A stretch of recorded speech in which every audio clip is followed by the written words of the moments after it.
嗱，各位呢度係橫欄鎮，咁啊呢度咧有間餐廳開咗30幾年嘅啦，據聞咧係附近街坊食宵夜嘅不二之選啊！今日要食泥重粥，嗱各位科普時間到啦，泥重全年可挖嘅，不過秋季9到11月就尤其肥美同埋多，咁啊走得啦，係咪？帥哥，旁邊這家餐廳吃過嗎？旁邊那個餐廳吃過嗎？吃過啊。好吃嗎？好吃啊。晚上很多人嗎？很多人咯。哦，行，謝謝你。佢裏邊坐滿啊，屌！hello， 我哋3位。哇，老師美食，老師好。呢邊啊？呢邊多人喎，呢邊多人坐喎。呢邊冇台啊。係咪而家啲食泥重係呢個時間去食啊？其實1年4季都可以食。1年4季都可以食。哇，真係圍台都有人哋食泥重喎。啲泥重好肥啊！啲泥重好肥。呢啲全部都飽滿啊！要飽滿要肥嘅。一摸佢會變硬就係夠新鮮㗎啦。有啲地方就叫泥釘。係湛江叫泥釘，湛江叫泥釘，福建咧就叫做土筍。土筍，哦，土筍冬就係呢啲嘢啦。係就係呢個啦。我哋係湛江嗰邊嘅，我湛江人嚟㗎啦。屌老鄉，下山嘅。咁佢運過嚟嘅時間耐唔耐？即係保唔保證到？佢早上去掘，跟住下午車就晚黑凌晨就到㗎啦。哦。咁啊，明日到咧，跟住我哋就開始翻出嚟去整啦。你哋做咗幾年啊？你哋？如果老師美食嘅話，就即係話我父母外父啊，冇佢哋做老師嘅嘛。佢哋係96年開始做燒烤，跟住我係04年嚟到呢度，咁啊開始等於聯合起身，咁啊老師美食就一直到而家。有隻我見到一樣好猛嘅食材，哇！真係猛到離晒咗個譜，哇！90%以上嘅燒烤都未試過嘅，帶雞爪嘅原隻雞髀，哇！你呢條嘢一睇就知就叫做新鮮嘅，唔會係絕對唔會係冰凍，同你講。阿老闆呢隻雞髀幾多錢？18蚊。雞架咧？雞架咧？雞10蚊，攆晒佢。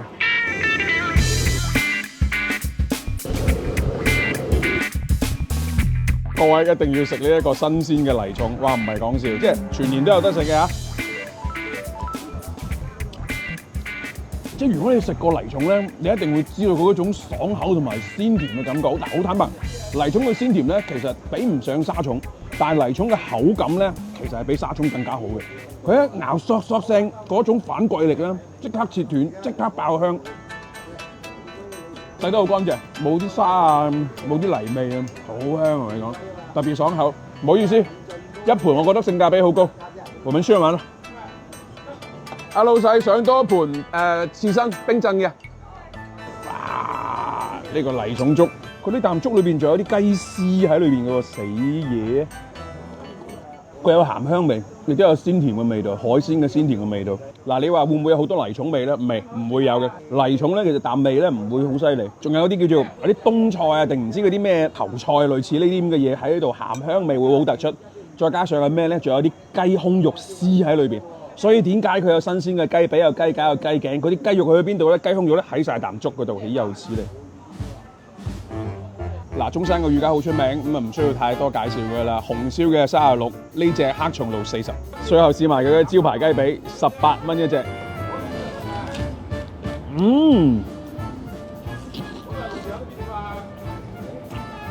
好多汁，佢係嗰種可能200日以上嘅雞，係好有咬頭嘅雞，一定要新鮮嘅，咁樣燒起身咧，個口感先至叫飽滿。基本上大家喺出邊90%以上嘅都係冰凍雞，係咪好正常啊？係咪食唔出呢種口感？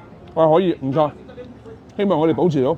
係咪去到200日以上嘅？係啊，200日以上嘅。係啊。呢兩盤沙重咧，我覺得好正。咁但係就其他人嚟都係咁粗咁上下粗㗎啦，即係唔好突然間好似牙籤咁幼咁啊。都一樣嘅。唔係因為好多人睇緊嘅，如果佢又跟住我哋嚟食，放心啦，我喺鏡頭上，如果係食到冇呢個，揾我直接退。揾佢。揾我直接退得啦嚇。OK。嗱，嘢食完啦，今日食咗幾樣嘢咧，其實都係唔錯嘅，有啲驚喜啊，同大家講。再加埋老細自己都好有信心，係嘛？有咩唔滿意嘅就揾佢啦嘛，係咪？再加埋咧呢一邊我哋比較少嚟橫欄啊，如果有啲乜嘢比較有驚喜嘅東西，同我哋分享一下，我哋下次再嚟講。